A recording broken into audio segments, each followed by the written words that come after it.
Hello everyone, আসসালামু আলাইকুম। Welcome to Nasima's kitchen. আজকে আপনাদের সাথে শেয়ার করছি মালাই ডিম ঝুরির রেসিপি।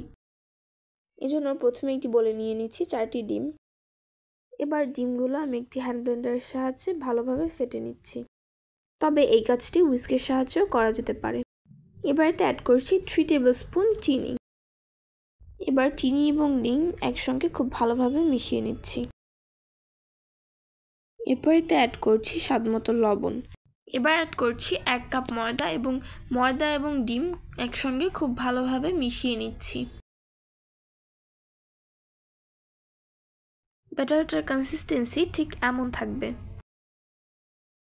এবার ব্যাটারটি ঢেকে 10 মিনিটের জন্য রেস্টে রাখবো।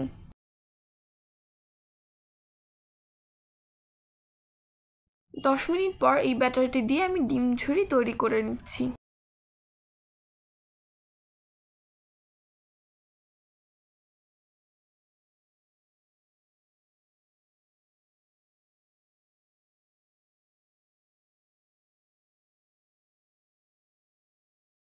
সেম প্রসেস ফলো করে আমি সবগুলো ডিম ঝুরি তৈরি করে নিচ্ছি।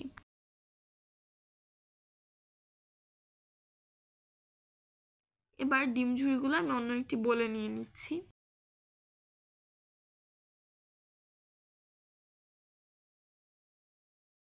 এবার মালাই তৈরি করার জন্য আমি একটি প্যানে নিয়ে নিচ্ছি 4 কাপ লিকুইড দুধ। এবার এতে অ্যাড করছি দারচিনি এবং তেজপাতা। কিছুক্ষণ দুধ জাল করার পর আমি এখান থেকে তেজপাতা এবং দারচিনি সরিয়ে নিচ্ছি। এরপর অ্যাড করছি half cup condense milk. Condense মিল্কের পরিবর্তে আপনারা চাইলে চিনি ব্যবহার করতে পারেন। লাস্টলি হাফ টিস্পুন এলাচের গুঁড়ো অ্যাড করে নামিয়ে নিচ্ছি। এবার মালাইটা রুম টেম্পারেচারে আসলে সেই ডিম ঝুরির উপর দিয়ে দিচ্ছি। এভাবে 10 মিনিট রেখে দেবো, এতে করে ডিম ঝুরিগুলো ভালোভাবে মালাই সোক করবে। তৈরি হয়ে গেল মজাদার মালাই ডিম ঝুরি। এই ডেজার্টটি আপনারা ফ্রিজে রেখে ঠান্ডা ঠান্ডা সার্ভ করতে পারবেন।